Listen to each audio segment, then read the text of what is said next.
Şimdi merak ettiğim bir şey de hocam, sizin 9 büyüklüğünde bir deprem beklentiniz var. Dünya geneli için bir beklentiniz var. Bu 9 büyüklüğündeki deprem nerede olabilir hocam? Ve bunun için bir takvim var mı? Yıl içerisinde mi diyorsunuz, yoksa yakın bir zamanda böyle bir deprem olur mu? Daha aslında şunu da sorayım. 9 büyüklüğünde dünyanın herhangi bir noktasındaki deprem dünyanın tamamında etki uyandırabilir mi? Şiddeti, büyüklüğü açısından baktığımız zaman. Akşam bir istatistikleri gönderdim. Bu istatistikleriyle beraber de dünya 9'u bekliyor dedim. Evet. Evet. Twitter'da tabii çok büyük kaos oldu. Twitter'da. Hı hı. 28 bin kişi sanıyorum tıklama yaptı. Şimdi biz istatistik verileri daha çok dikkate alırken 2005 yılından itibaren şurada belirli bakın 2005 yılından itibaren bir inceleme araştırma yapıyoruz. 2005 yılı. 2005 yılında 7 ay deprem olmuş. 7-0 üzerinde diyoruz zaten. Daha altını söylemiyoruz şimdi. 7-0 üzerinde 7 ay deprem olmuş. Toplam deprem sayısı 10 tane. En büyüğü 8.6. Bir tane deprem olmuş. Türkiye'de de bir tane deprem olmuş. En büyüğü 5.9. 2006 yılında 8 ay deprem olmuş. 7'lik deprem. Toplam 11 deprem olmuş. Bir tanesi 8.3. Türkiye'de 5.5 bile olmamış. Hani siz gezegen dizilimiyle, astrolojiyle ilgili sürekli kafanız karışıyor ya. Bakın onlara da cevap veriyorum. 2005 yılında sadece 5.9 İzmir'de olmuş. 2006 yılında 5.5 bile olmamış. 2007 yılında 5.7 olmuş en büyüğü. 2008 yılında 6.4 olmuş. 2009 yılında 5.9 olmuş. Türkiye'de en büyük depremler bunlar. Nerede bu yıllarda büyük depremler yok? Gezegen dizilimi yok muymuş? Yani gezegen dizilimiyle deprem tahmini yapana bir atıfta bulunuyorum. Bu yıllar gezegenler dizilmedi mi hiç? Mesela 2005 yılı, 2006 yılı, 2007 yılı, 2008 yılı, 2009 yılı, 2010 yılı 7'lik deprem yok.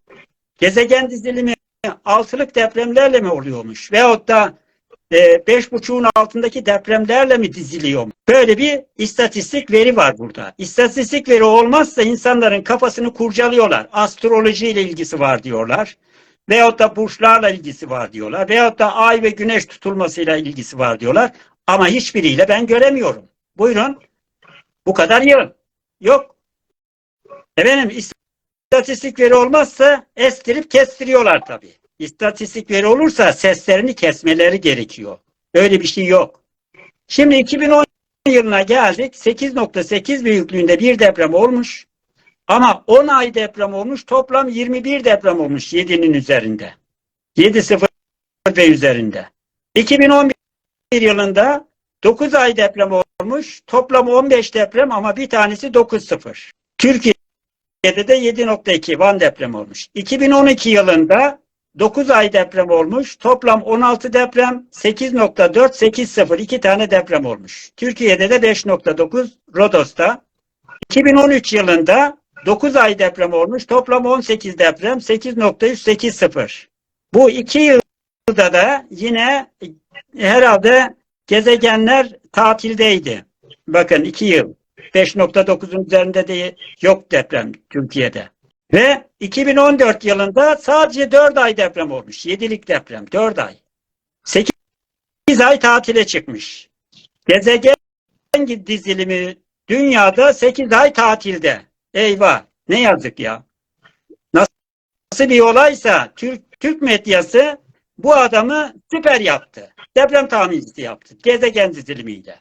Ama 8 ay tatilde gezegenler. 8 ay 7.0'ın üzerinde deprem olmamış. 8.1 büyüklüğünde deprem olmuş. 6.8 Ege Denizi en büyük deprem. 2015 yılında 9 ayda 14 deprem olmuş. 8.2. 2016 yılına bakıyoruz. 8.0'lık deprem yok dünyada. 2017 yılında toplam 4 ay deprem olmuş. Dünyada 8 tane rekor en az deprem sayısı. Yani en yükseği 21, en düşüğü 8. 2018 yılında 8 ayda 18 deprem olmuş, 8.2 ama Türkiye'de 5.5 bile olmamış. 2019 yılında 6 ayda 10 deprem olmuş, 8.0 dünyada olmuş. Ama 2020 yılında en az deprem olmuş 5 ayda 7 deprem dünyada, 7.0'lık. Ama Türkiye'de 6.8 Elazığ'da deprem olmuş. Fakat dünyada 8.0'lık deprem yok. Ayrıca 2021 yılında 9 ayda 20 deprem olmuş, 7.0'ın üzerinde. 8.1, 8.2, 8.1 deprem olmuş. Türkiye'de 5.5 bile olmamış. 2022 yılına geldiğimiz zaman 5 ayda 10 deprem olmuş. Ama dünyada 8'lik deprem yok. Dünya nedir? 8'lik deprem fakiri olmuş. 2022 yılında. Biz ne diyoruz şimdi? Madem ki enerji birikmiş, 2011 yılında 9 büyüklüğünde depremden sonra 8'lik deprem sayılarına, rakamlarına dikkat edersen küçülme var. Niye küçülmüş bugüne kadar? Burada bir istatistik veri var. 9'luk deprem bekliyor dünya. Ama nerede olacağını çözeceğiz. Yani bu istatistik veriye göre bekliyor. Bir de 2022 yılında 8'lik deprem olmadığı için bekliyor bir de. 2023 yılında mutlaka 8'in üzerinde ve 8'lik deprem olması gerekiyor. Ama biz buna 9 büyüklük deprem bekliyor diye söylüyoruz. Ve Türkiye'de 7.7 ve 7.6 olmak üzere şu ana kadar birinci ayda, ikinci ayda, üçüncü ayda toplam 6 deprem meydana geldi. 7.0'ın üzerinde dünyada. Bu demek ki deprem fırtınası var demektir. Şuraya bakarak söyleyecek olursak. 2020 yılına bakacak olursak. 2020 yılında sadece 7 deprem olmuş. 2023 yılında sadece 3 ayda 6 deprem oldu. Yani bu ne demektir? Deprem fırtınası var demektir. Birinci, ikinci, üçüncü ayda olduğuna göre diğer aylarda da devam edeceği görülürse bu 9'luk depreme işaret bir şekilde görülebilir diye söylüyoruz. İstatistik veriler de bunu gösteriyor Emrah Bey. Evet. Hocam bunun nerede olacağı ile ilgili bir bilgi yok tabii ama zaten belli noktalar 9 şiddetinde deprem üretecek yerler belli. Yani o da bizi sallar mı sallamaz mı hocam? Bu şu anlamda soruyorum. anda 7.7 7.6 olduğu için büyük bir olasılıkla 8.7 Japonya veyahut da açıklarında meydana gelebilir. Evet. Ya da Filipinler'de, Papua Yeni Gine, Endonezya çevresinde. Eğer buradan kayarsa Alaska olur, Şili olur, Orta Amerika olur. Eğer burada bu depremlerde Türkiye'yi etkilemez. efendim?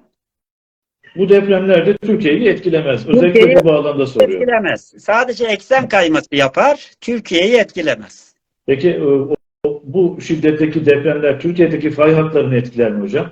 Tabii ki etkiler. Çünkü 9.0'lık depremden sonra 7.2 Van depremi dikkat ederseniz orada var. 8.8 büyüklüğündeki depremde Elazığ depremi var. İkisi bu 8.8'den ve 9.0'dan sonra olan depremlerdir. İşte bu açıdan sordum. Özellikle sordum bu soruyu ki yani dünyanın herhangi bir noktasında olası büyüklüğü büyük olan bir deprem Türkiye'deki fay hatlarında harekete geçiriyor. Bunu Harekete anlıyoruz. geçiriyor ama burada dikkat ederseniz hep onu söylemek mümkün değil. 2023 yılında deprem yok. Yani 8'lik deprem yok. Ama Türkiye'de 7.7, 7.6 var. Sadece onunla da bağlantı kuramıyoruz. Çok teşekkür ederim. Yine bir ders daha oldu bizim için. Çok faydalı oldu.